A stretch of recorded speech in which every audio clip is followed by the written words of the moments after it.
নমস্কার globe TV সকল দর্শক বন্ধুকে নমস্কার জানাচ্ছি আমার এই কল্পতরু অনুষ্ঠান শুরুর প্রথমেই আমার পিতামাতাকে প্রণাম জানাই মাতারার চরণে, প্রণাম জানাই সমস্ত বয়োজ্যেষ্ঠ মানুষদের প্রতি যারা আমার অনুষ্ঠান নিয়মিত দেখে চলেছেন গ্লোব টিভিতে প্রত্যেক সোমবার দিন দুপুর 2:45 মিনিটে, প্রত্যেক বৃহস্পতিবার দিন দুপুর 2:35 মিনিটে, এছাড়া অন্য আর একটি মিডিয়াতে আমাকে প্রত্যেক রবিবার দিন লাইভ পান দুপুর 2:45 মিনিটে। দর্শক বন্ধু, আজকে আমি অনেক দিন পর আপনাদের সঙ্গে কিন্তু লাইভে রয়েছি গ্লোব টিভিতে। সবাইকে জানাই অসংখ্য ভালোবাসা।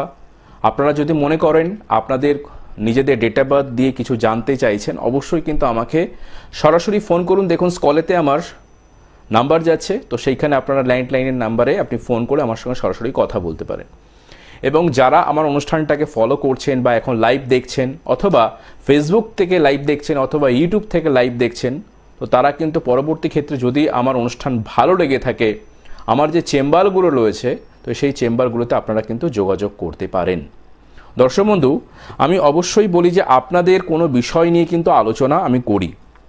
আজকেও ঠিক সেরকমই আজকে যে বিষয়টাকে নিয়ে আলোচনা করব সেটা হচ্ছে মানুষের জীবনে বিভিন্ন ধরনের সমস্যা এবং সেই সমস্যা থেকে বেরিয়ে আসার উপায়গুলো কি।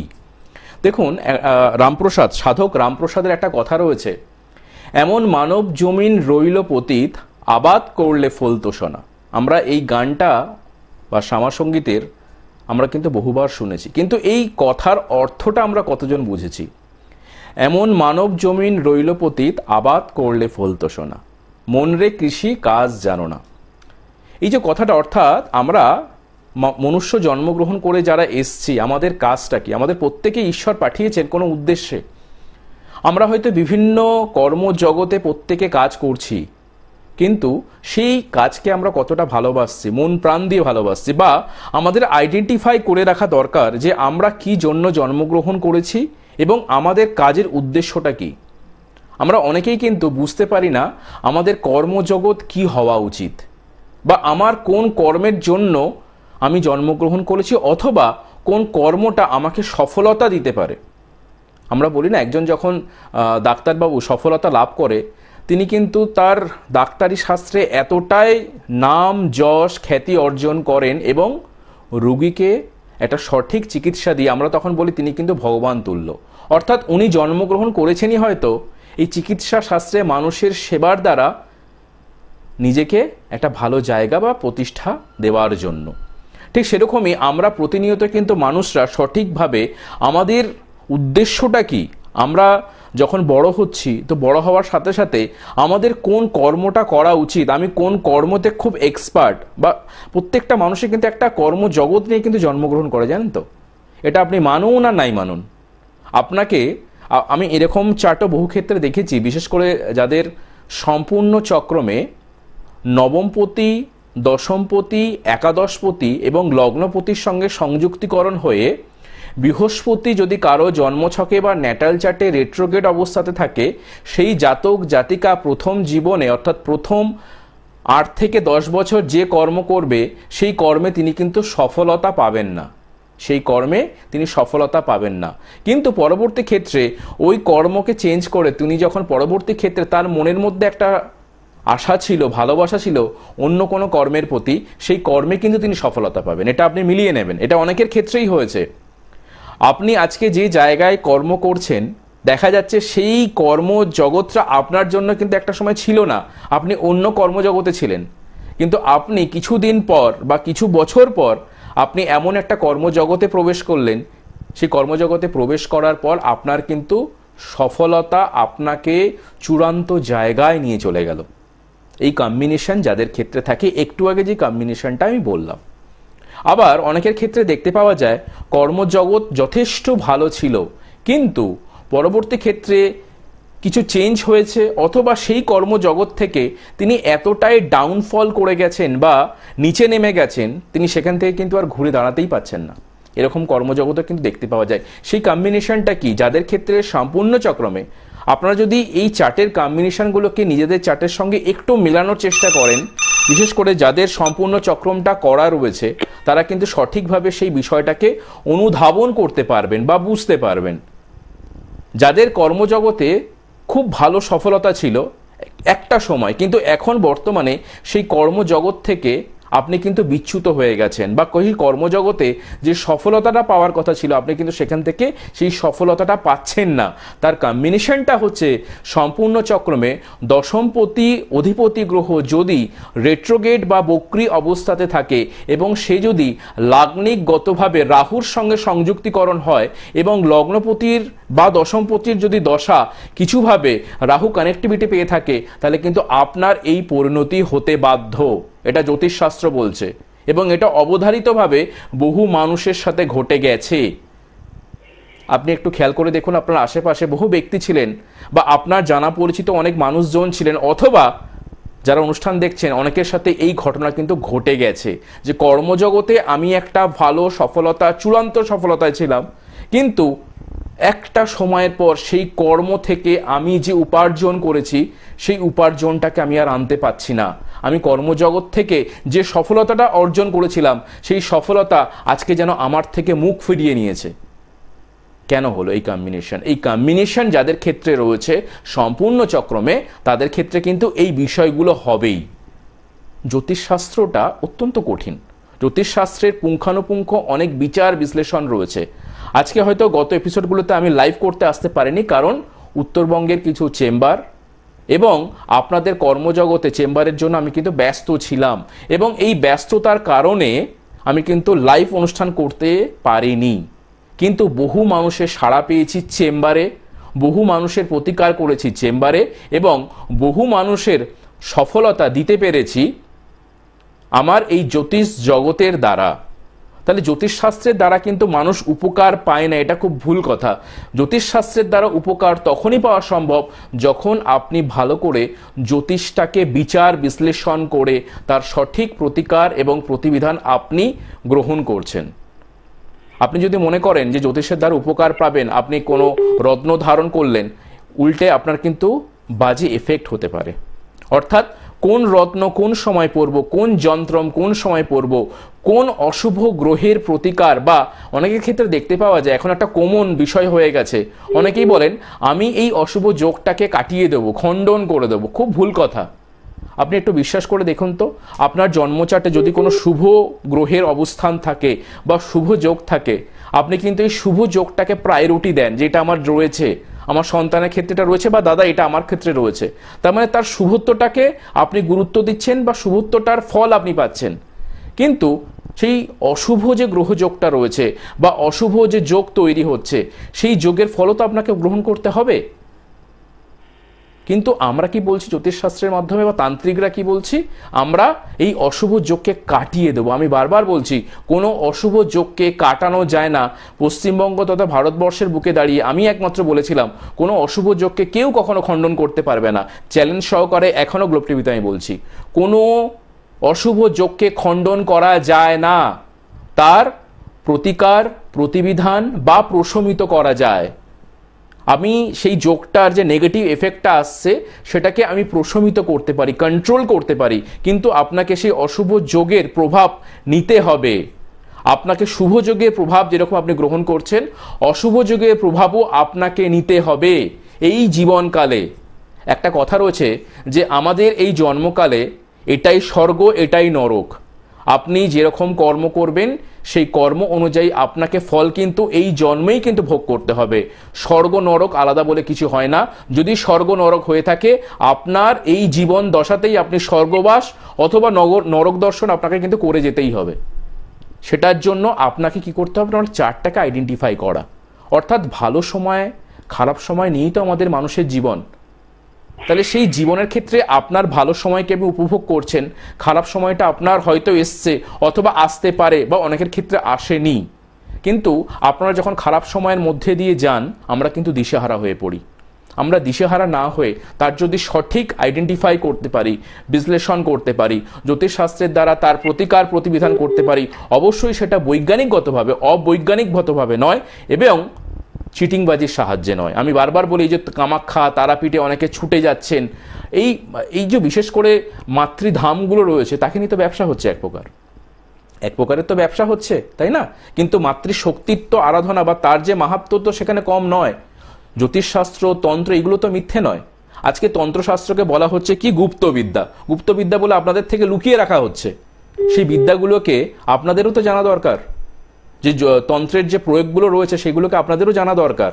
গুপ্তবিদ্যা বলে চালিয়ে দিচ্ছে, গুপ্তবিদ্যার সম্বন্ধে কেউ কিছু বলছেই না।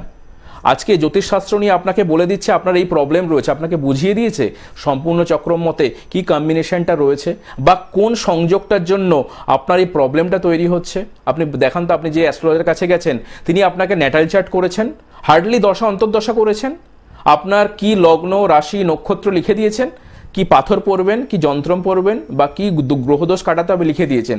আপনি দেখুন তো আপনার প্রেসক্রিপশনে কোথাও সম্পূর্ণ চক্রমটা করেছে কিনা। তার মানে তিনি যখন সম্পূর্ণ চক্রমটা করে দিচ্ছেন না, তার মানে আপনার সঠিক বিচার বিশ্লেষণটাও কিন্তু হচ্ছে না। ওই যে বললাম, মানব জমিন রইল পতিত, আবাদ করলে ফলতো সোনা, মনরে কৃষি কাজ জানো না। তো ঠিক সেরকমই আমরাও কিন্তু এই জীবনের গড্ডালিকা ধারায় এগিয়ে চলেছি, মেষবৃত্তি পালন করছি এক কথায়, কিন্তু আমরা কখনোই কিন্তু পিছনে ঘুরে দেখছি না যে আমাদের এই মানব জমিনে বা আমাদের এই মানব জন্মে আমরা নিজেদেরকে কোথায় নিয়ে যেতে পারি। ঈশ্বর তো আমাদের সবার মধ্যেই সে ক্ষমতা দিয়েছেন, কিন্তু আমরা সেটাকে অ্যাপ্লাই করছি না। আমরা সবসময় ভাগ্যের দোষ দিয়ে থাকি। ভাগ্য আপনার ভালো, প্রত্যেকটা মানুষের ক্ষেত্রেই ভাগ্য ভালো থাকে। কারণ আমি মনে করি তত বিশ্ববিরিঞ্চি চক্রমে যেটাকে এক কথায় অনেকে বলে নবতারা চক্রম, সেখানে জন্ম, সম্পদ, বিপদ, ক্ষেম, পত্তরি, সাধক, বদ, মিত্র এবং অতিমিত্র, এই কম্বিনেশনের মধ্যে 3টি জায়গা খারাপ হয়, বাদবাকি অন্যান্য জায়গাগুলো তো ভালো। তাহলে মানুষের ক্ষেত্রে যদি প্রবলেম আসে, 9টা গ্রহের মধ্যে 3টি গ্রহ খারাপ হতেই পারে, বাদবাকি যে গ্রহটা আমার তো ভালো ফল দিতেই পারে। আমরা কেন সেই ভালোটাকে দেখছি না? আমরা কেন সেই অশুভ যোগের মধ্যে চলে যাচ্ছি? আজকে টিভি খুললেই বলছে আপনার মাঙ্গলিক, আপনার কালসর্পযোগ। আমাকে অনেকেই ফোন করেন, দাদা মাঙ্গলিক যোগ রয়েছে দেখুন তো। তার মানে কি আপনারা এইগুলোকে ভয় পেয়ে আছেন। মাঙ্গলিক যোগ তো ভালো ফল দিতেই পারে, আপনার ক্ষেত্রে কালসর্পযোগ আপনাকে ভালো জায়গা দিতে পারে। আপনার ক্ষেত্রে কেমনদ্রুপ যোগ রয়েছে, সেই কেমনদ্রুপ যোগ যদি চন্দ্রের সঙ্গে ডিগ্রিগতভাবে ভালো জায়গায় অবস্থান করে, সেই কেমনদ্রুপ যোগ আপনাকে কর্মজগতে বা অর্থনৈতিক জীবনে ভালো সফলতা এনে দিতে পারে। কালসর্পযোগ রাহু কেতুর একপাশে 5টা ঘর খালি রয়েছে, দেখতে হবে সেখানে বৃহস্পতির অবস্থান কি। রাহু দ্বারা যদি বৃহস্পতি কোনো প্রভাব না হয়ে থাকে সম্পূর্ণ চক্রমে, এবং বৃহস্পতি ডিগ্রিগতভাবে যদি ভালো অবস্থান করে, সেই কালসর্পযোগ কিভাবে রয়েছে, কোন কালসর্পযোগ। কালসর্পযোগের অনেকগুলো পার্ট রয়েছে। সেই শেষনাগ কালসর্পযোগ যদি হয়ে থাকে, তাহলে সেই শেষনাগ কালসর্পযোগ বৃহস্পতি দ্বারা আপনার জীবনে উন্নতি সাধন ঘটাবে। কিন্তু আপনি তো ভয় পেয়ে বসে আছেন, আপনার কালসর্পযোগ রয়েছে, আপনাকে কোনো জ্যোতিষী বলেছে কাটাতে হবে। অনেকে তাম্রকেশ্বর চলে যাচ্ছে কালসর্পযোগ কাটাতে। আলটিমেটলি এইগুলোকে নিয়ে ব্যবসা করা হচ্ছে। আমরা জ্যোতিষশাস্ত্রটাকে জানছি না। ওই যে কথা বললাম, মানব জমিন রইল পতিত, আবাদ করলে ফলতো সোনা। আমরা আবাদই করছি না, সোনা কোথা থেকে ফলবে? আমরা তো ভালো জ্যোতিষীর কাছে যাচ্ছিই না, আমরা তো তান্ত্রিকদের কাছে গিয়ে বসে আছি। আমি এটা বলছি না যে তন্ত্রশাস্ত্র খারাপ, কিন্তু তন্ত্রকে লুকিয়ে রাখা হচ্ছে, জ্যোতিষশাস্ত্রকে আপনাদের সামনে থেকে লুকিয়ে রাখা হচ্ছে। আপনি একজন অ্যাস্ট্রোলজারের কাছে যখন যাচ্ছেন, তার শুধুমাত্র ন্যাটাল চার্ট, দশা অন্তর্দশা, সেখানে নাক্ষত্রিক যোগটাও সঠিকভাবে করে দেওয়া হয় না। আপনাকে ন্যাটাল চার্ট যেটা দিচ্ছে, রাশিচক্র বা লগ্ন কোণের যাই বলুন, আপনার 9টা গ্রহের দ্বাদশ রাশিতে অবস্থান, সেখানে কোনো নাক্ষত্রিক সংযোগ নেই। হয়তো জ্যোতিষী বুঝছেন, আপনি কি বুঝছেন? আপনাকে তো বোঝা দরকার আছে। আপনি ডাক্তারের কাছে গেছেন, আপনি কোন মেডিসিন খাবেন, কেন খাবেন, আপনাকে সেই মেডিসিনটা কেন দেওয়া হলো, ডাক্তারবাবুর কাছে আপনি প্রশ্ন করবেন না? আপনার ব্লাড প্রেশারটা কেন বাড়লো, বা তার জন্য কি মেডিসিন দিচ্ছে, আমাকে কতদিন পর চেক আপে আসতে হবে, বা আমাকে মেডিসিন পরবর্তী ক্ষেত্রে চেঞ্জ করবেন কিনা, আপনি সেগুলো জেনে নেবেন না? আপনি ডাক্তারবাবুকে আইডেন্টিফাই করবেন না? গড়পাত্তা আপনাকে যেটা লিখে দিচ্ছে আপনি সেটা খাবেন, তার মানে কি আপনাকে সেই দিকে ধাবিত করা হচ্ছে, মেষবৃত্তি পালন করানো হচ্ছে। আর আমরা সেই মেষবৃত্তি পালন করার জন্যই কিন্তু জ্যোতিষশাস্ত্রের এত অবমাননা, জ্যোতিষশাস্ত্রকে নিয়ে এত বিভিন্ন রকম ব্যবসা, যার জন্য কিন্তু মানুষ বিভ্রান্ত হয়ে যাচ্ছে। আমি আলোচনায় আসবো। ফোনে কোনো বন্ধু এসেছেন। নমস্কার আপনাকে। নমস্কার স্যার, আমি উত্তর দিনাজপুর মালদা জেলা থেকে বলছিলাম। আপনি অনেকক্ষণ ওয়েট করে আছেন, বলুন দাদা। হ্যাঁ স্যার, আমার নাম দীপ স্যার। আপনার নাম? আমার নাম দীপ স্যার। দীপ, আচ্ছা বলুন আপনার সম্বন্ধে জানবেন দাদা। হ্যাঁ বলুন আপনার ডেট অফ বার্থটা একটু বলুন। 16 নভেম্বর 2005। 2005। আচ্ছা, জন্ম সময় দুপুর 12টা। দুপুর 12টা, তাই তো? জন্মস্থান মালদা জেলা। জন্মস্থান মালদাহ। অনুষ্ঠান দেখা হয়? হ্যাঁ স্যার, ভালো লাগে অনুষ্ঠান দেখতে। বেশ, ধন্যবাদ আপনাকেও। আচ্ছা আচ্ছা, আপনার জন্মবারটা কি বুধবার ছিল দাদা? হ্যাঁ, বুধবার। লগ্ন হচ্ছে মকর লগ্ন, রাশি হচ্ছে বৃষ রাশি, নক্ষত্র হচ্ছে কৃত্তিকা নক্ষত্র, প্রতিপদ কৃষ্ণপক্ষ তিথি, গণ হচ্ছে দেবারি বা রাক্ষসগণ। এগুলো কি জানা ছিল? জানা ছিল। আচ্ছা, হায়ার এডুকেশন কমপ্লিট হয়েছে? না স্যার, গ্র্যাজুয়েশন আরো 2 বছর আছে। গ্র্যাজুয়েশন 2 বছর আছে। প্রথমে একটা জিনিস বলি, তোমার জন্মচার্টের ক্ষেত্রে যেটা দেখা যাচ্ছে, বুধটা রেট্রোগেট বা বক্র অবস্থাতে রয়েছে, বা রেট্রোগেট বা বক্রি যে কথায় বলা হয়। তোমার জন্মছকে মঙ্গলটাও রেট্রোগেট, কিন্তু সক্ষেত্রগত ভরণী বা শুক্রে নক্ষত্র পেয়েছে। জন্মছকে দেখতে পাচ্ছি চন্দ্র তুঙ্গি হয়ে রয়েছে, কৃত্তিকা বা রবি নক্ষত্র রয়েছে, সেখানে চন্দ্রটা 2 ডিগ্রির মধ্যে অবস্থান করছে। এই সম্পূর্ণ চক্রমে আমরা যখন হায়ার এডুকেশনটাকে বিচার করব, তখন পঞ্চম ভাবকে দেখব। এই পঞ্চম ভাব কিন্তু লগ্নকে কেন্দ্র করেছে, কিন্তু লগ্নের সাথে ষষ্ঠ ভাব যুক্ত। এই লগ্নের সাথে যখন ষষ্ঠ ভাব যুক্ত হয়েছে, তার মানে কি তোমার ক্ষেত্রে পড়াশোনায় তুমি কিন্তু ভালো, কিন্তু তোমার রেজাল্ট কিন্তু খুব একটা ভালো হয় না, কারণ ষষ্ঠপতি তোমাকে খুব একটা ভালো রেজাল্ট করতে দেবে না। এই জিনিসটা তোমার সাথে কি হয়? হ্যাঁ স্যার, ঠিক বললেন। আচ্ছা, দ্বিতীয়ত আরেকটা বিষয় দেখবে, তোমার জন্মছক অনুযায়ী বৃহস্পতি যেহেতু রাহুযুক্ত অবস্থাতে রয়েছে, যেটাকে বলা হয় সাথী নক্ষত্রে 10 ডিগ্রির মধ্যে রয়েছে। এবার জ্যোতিষের ভাষায় বা অনেকে বলবেন গুরুচণ্ডালী যোগ, কিন্তু দেখো তোমার এই গুরুচণ্ডালী যোগ কিন্তু তোমার জন্মছকের ওপর খুব একটা নেগেটিভ ফল দেবে না। হয়তো ভালো ফল দিচ্ছে না, কিন্তু নেগেটিভ ফল খুব একটা দেবে না, ঠিক আছে? কিন্তু তোমাকে আমি বলতে পারি, তুমি গ্র্যাজুয়েশনটা কমপ্লিট করো, কমপ্লিট করার পর তোমার কোন সাবজেক্ট নিয়ে পড়াশোনা করছো এখন, মানে কোন stream? Sociology honours. Sociology honours. ভবিষ্যতের ক্ষেত্রে অবশ্যই কিন্তু গ্র্যাজুয়েশন করার পর তুমি এমএ বা বিএড এইগুলো কিন্তু করার চেষ্টা করবে। তোমার প্রফেশনালি ভবিষ্যতে কিন্তু শিক্ষকতা জায়গা কিন্তু হওয়া উচিত, বুঝতে পেরেছো? এবং এই বিষয় নিয়ে রিসার্চ করলে তুমি ভবিষ্যতে কিন্তু কর্মজীবনে খুব ভালো সফলতা পাবে। তোমার ক্ষেত্রে এখন থেকে আমি একটা জিনিস বলে দেবো, রবি যেহেতু বৃহস্পতি নক্ষত্রে বিশাখা নক্ষত্রে রয়েছে এবং ডিগ্রিগতভাবে কিছুটা হলেও দুর্বল, কিন্তু এই বৃহস্পতি নক্ষত্রে রবি যেহেতু রয়েছে, তোমাকে গভর্নমেন্ট সার্ভিসের জায়গাও কিন্তু দিতে পারে, বুঝতে পেরেছো? কিন্তু তুমি যদি রবির একটা সঠিক প্রতিকার প্রতিবিধান করে রাখো। এবার মেন ব্যাপারটা হচ্ছে কি, রবি বৃশ্চিক রাশিতে অবস্থান করছে, বিশাখা নক্ষত্রে বৃহস্পতি নক্ষত্রে, সেখানে হচ্ছে 4 নম্বর পদও পেয়েছে, আমাদের 4টে পদ রয়েছে, 4 নম্বর পদ পেয়েছে। কিন্তু যেহেতু রবি বৃশ্চিক রাশিতে অবস্থান করছে, কিন্তু ডিগ্রিটা 0 ডিগ্রি পেয়েছে। এই 0 ডিগ্রি পাওয়ার জন্য তোমার ক্ষেত্রে যখন তুমি হায়ার এডুকেশন তোমাকে দেবে, তোমাকে উচ্চ শিক্ষাও দেবে, কিন্তু তোমার রেজাল্টেরই যে প্রথমে বলেছিলাম না একটা কথা ভাই, যে রেজাল্টের একটা ঘাটতি হচ্ছে, মানে তুমি পড়াশোনায় যতটা এফেক্ট করছো সেই এফোর্ট অনুযায়ী কিন্তু তুমি রেজাল্টটা সঠিক পাচ্ছ না। এটা হচ্ছে তো? তো এই জায়গাটাকে ভাই ফার্স্ট একটু তুমি ঠিক করো। এটা ঠিক করা যায় কিভাবে? যেহেতু তোমার ক্ষেত্রে বুধটা রেট্রোগেট রয়েছে, তার প্রতিকার প্রতিবিধান করো ফার্স্ট। সেকেন্ড, তুমি যখন গ্র্যাজুয়েশন কমপ্লিট করার পর উচ্চশিক্ষায় আরও যাবে, তখন তুমি কিন্তু রবির একটা প্রতিকার প্রতিবিধান করো, যেটা তোমার কর্মজীবনে উন্নতি ঘটাবে। বুঝতে পারলাম? এই দুটো জায়গা, অর্থাৎ এখন তোমার পড়াশোনাটা রেজাল্টটা যাতে গ্রোথ হয় তার জন্য বুধের প্রতিকার। সেকেন্ড যেটা হবে, তোমার হায়ার এডুকেশনটা যখন কমপ্লিট হয়ে যাবে বা তুমি যখন কর্মজগতে প্রবেশ করতে চাইছো, তখন রবির প্রতিকার করাবে, ডিগ্রির প্রতিকার। রবি মানে অনেকে বলেন যে চুনি পরে নিতে হবে, ভুল কথা। রবির ডিগ্রির প্রতিকার করাবে। সেই প্রতিকার প্রতিবিধান যদি তুমি করতে পারো, তোমার লাইফে কিন্তু খুব একটা চিন্তা থাকবে না। কিন্তু তোমাকে একটা জিনিস ভাই বলে রাখি, তোমার কিন্তু পেটের সমস্যা এবং ঠান্ডা লাগার ধাত কিন্তু প্রচুর পরিমাণে থাকবে। হয় না এগুলো? হ্যাঁ, তো যদি পারো তার জন্য একটুখানি প্রাণায়াম এক্সারসাইজ করো, তার জন্য আলাদাভাবে কিছু পড়ার প্রয়োজন নেই।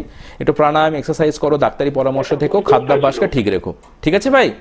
আর আরো ডিটেলসের জন্য পরে আমার সঙ্গে পারলে যোগাযোগ করে নিও, ঠিক আছে? ভালো থেকো। ও যারা মনে করছেন যে আপনাদের বিচার বিশ্লেষণ, দেখুন বিচারটা অত্যন্ত গুরুত্বপূর্ণ।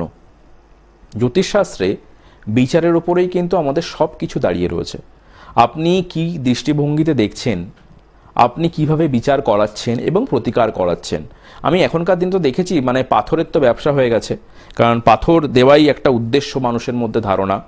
আমি কোন ভাবের প্রতিকার দেবো সেটাকে ভালো করে দেখছি না। এই যে একটু আগে বললাম যে ভাইটি ফোন করেছিল, রবির প্রতিকার বললাম। অনেকে ভাববেন যে রবির প্রতিকার বা ডিগ্রির প্রতিকার, আমি কিন্তু এইভাবে বলে দিই যে রবির ডিগ্রির প্রতিকার, তার একটা আলাদা কিন্তু কম্বিনেশন রয়েছে, সেখানে তার একটা আলাদা যন্ত্র পাওয়া যায় বা যন্ত্রম ধারণ করতে হয়। এখানে কিন্তু রবির ডিগ্রির প্রতিকার মানে কিন্তু চুনি নয়, এই বিষয়গুলোকে কিন্তু মাথায় রাখতে হবে। আমরা তাহলে যদি জ্যোতিষের এই বিষয়গুলোকে একটু দেখতে পারি, এই যে ধরুন ভাইটি ভবিষ্যতে কিন্তু শিক্ষা জীবন যথেষ্ট ভালো, কিন্তু সে সঠিকভাবে রেজাল্টই তো করতে পারছে না। কেন রেজাল্ট করতে পারছে না? কেন? তার মনোসংযোগের অভাব রয়েছে। রেজাল্ট করতে পারছে না তার তো নিশ্চয়ই কারণ রয়েছে একটা, তার মানে সে কোথাও গিয়ে সঠিক লিখে আসতে পারছে না। এই সঠিক লিখে আসতে পারছে না, বুদ্ধি ধারণ ক্ষমতা বুধ দিতে পারে। তাহলে তার জন্মছকে আমি দেখতে পাচ্ছি বুধটা রেট্রোগেট বা বক্র অবস্থাতে রয়েছে। বুধ নিজস্ব নক্ষত্র পেয়েছে, জ্যেষ্ঠা নক্ষত্র, অর্থাৎ বুধ নিজের নক্ষত্র পেয়েছে, 16 ডিগ্রির মধ্যে রয়েছে। আমি বলে থাকি রাজ ডিগ্রি বা সব থেকে পূর্ণ ডিগ্রি হচ্ছে 20 ডিগ্রির ওপরে, তার মানে 4 ডিগ্রির একটু ঘাটতি রয়েছে। তার মানে এই জায়গাগুলোকে যদি আমরা আইডেন্টিফাই করতে, একটা স্টুডেন্টের আমরা কি দেখতে পারি, একটা স্টুডেন্ট পড়ালেখা কখন করতে পারে, তার মনোসংযোগ যদি তার পড়ার প্রতি ভালো হয়, তার ভালোবাসাটা খুব ভালো হয়, তবেই তো সে সেই জায়গা থেকে উন্নতি সাধন করতে পারবে। তাহলে আমরা স্টুডেন্ট হিসাবে আমরা দেখব যে তার কি পার্টিকুলার প্রবলেমটা হচ্ছে, তার প্রতিকার, তারপরে তার পরবর্তী ক্ষেত্রে একটা প্রতিকার লাগবে কর্মজীবনে প্রতিষ্ঠা পেতে গেলে। কেন কর্মজীবনে প্রতিষ্ঠা পেতে গেলে আমাকে তো দশম ভাবকে ভালো রাখতে হবে, আমাকে নবম ভাবকে ভালো রাখতে হবে, আমার ভাগ্যটাকে ভালো রাখতে হবে, আমার রবিকে ভালো থাকতে হবে, আমার বৃহস্পতিকে ভালো থাকতে হবে। ভাইটির বৃহস্পতি কিন্তু ভালো, কম্বিনেশন যথেষ্ট ভালো, কিন্তু রবি যেহেতু বিশাখা বৃহস্পতি নক্ষত্রে 0 ডিগ্রিতে অবস্থান করছে, এই জায়গাটাতেই ভাইটিকে বাধা দেবে। সেই রবি মার্গীয় অবস্থাতে অবস্থান করছে, কিন্তু 0 ডিগ্রি থাকার জন্য তখন তার তার শিক্ষাগত যোগ্যতা রয়েছে কিন্তু সে কর্ম পাচ্ছে না। এরকম বহু মানুষের ক্ষেত্রে রয়েছে। তাহলে আমরা কিন্তু এই ডিগ্রিগুলোকে দেখি না, আমরা কোন গ্রহ ষষ্ঠ ভাবে রয়েছে, অষ্টম ভাব রয়েছে, দ্বাদশে রয়েছে, প্রতিকার করে দাও। আমার মহাদশা যাচ্ছে, তার প্রতিকার করে দাও। খারাপ লাগে এইগুলো খুব। মাঙ্গলিক যোগ রয়েছে, মঙ্গলের প্রতিকার করিয়ে দাও। মানে এইগুলো খুব সাধারণ, মানে এইগুলোতে আমরা যদি মানে হয় না, আমার জ্বর হয়েছে, বাইরের ডাক্তার দেখে একটা প্যারাসিটামল খেয়ে নিলাম, এরকম একটা ব্যাপার আর কি। কিন্তু জ্বরটা আমার কেন হতে পারে? আমার তো মানে জ্বর তো কিন্তু কোনো অসুখ নয়, জ্বর একটা উপসর্গ, জ্বর একটা উপসর্গ আপনার ক্ষেত্রে। কিন্তু সে জ্বরটা কেন আসলো? হতে পারে সেটা সাধারণ জ্বর, প্যারাসিটামল খেলে হয়তো ভালো হতে পারে, কিন্তু আপনাকে আইডেন্টিফাই করতে হবে যে আমার ক্ষেত্রে এই প্রবলেমটা তৈরি হচ্ছে, আমার ক্ষেত্রে এই রত্ন ধারণ করলেই কি কাজ হয়ে যাবে, বা এই তন্ত্র প্রয়োগ করলেই কি কাজ হয়ে যাবে? সেই আইডেন্টিফাই করার জন্যই কিন্তু সম্পূর্ণ চক্রমটা আপনাদের করা অত্যন্ত দরকার। আপনারা হয়তো অনেকে ভাবছেন সম্পূর্ণ চক্রমটা কি বা কেন বারবার গ্লোব টিভিতে এসে গলা ফাটাই আপনাদের জন্য, যে আপনারা তো বহু জ্যোতিষীকে দেখাচ্ছেন, কিন্তু আপনি নিজে খেয়াল করে দেখবেন আপনার জন্মকুণ্ডলিতে সম্পূর্ণ চক্রম D38 38 নম্বর চার্ট, কর্ম ভাবা কুবের চক্রম D31, এইগুলো কি করা রয়েছে? যদি করা থাকে তাহলে ভাববেন আপনি খুব লাকি, যদি করা না থাকে আপনি কোনো জ্যোতিষ বন্ধুকে ভালোবাসেন। আমি বারবার বলছি গ্লোব টিভিতে অনেক ভালো জ্যোতিষ ব্যক্তিত্ব বসেন, তন্ত্র ব্যক্তিত্ব বসেন, অন্যান্য মিডিয়াতেও বসেন, যারা জ্যোতিষকে নিয়ে আলোচনা করেন, শাস্ত্রকে নিয়ে আলোচনা করেন। সেই মানুষদের কাছে যান, আপনি তাদের কাছে গেলে ঠকবেন না। অ্যাটলিস্ট আপনি একটা ভালো জ্যোতিষ বিচার পাবেন, তন্ত্রের সঠিক প্রতিকার পাবেন। জ্যোতিষতন্ত্র মিথ্যা নয়, কিন্তু জ্যোতিষতন্ত্রকে নিয়ে আমরা ভুল পথে পরিচালিত করছি কিছুজন মানুষ। তাই আমার মনে হয় সেই সব মানুষদের বিরুদ্ধে গর্জে ওঠা দরকার, সেটা আপনারাই পারেন। যদি মনে করেন যে আমার অনুষ্ঠান ভালো লেগে থাকে, আমার সঙ্গে সরাসরি যোগাযোগ করবেন। আমার দেখুন স্কলের নাম্বার যাচ্ছে 9831707058, 9874207060, এটাতে যোগাযোগ করতে পারেন। যারা মনে করছেন আপনার ভাগ্যকে আপনি সঠিকভাবে জানবেন, বুঝবেন, তার জন্য আমি রয়েছি আপনাকে হেল্প করার জন্য, এবং সঠিক প্রতিকার প্রতিবিধান আমার দ্বারাই আপনি পেতে পারেন। যদি পারেন একবার যোগাযোগ করবেন। আজকে অনুষ্ঠান শেষ করছি, নেক্সট এপিসোডে হয়তো নতুন কোনো বিষয় নিয়ে আপনাদের সামনে উপস্থিত হব। সবাই ভালো থাকবেন, নমস্কার। সমস্যা হোক যতই জটিল,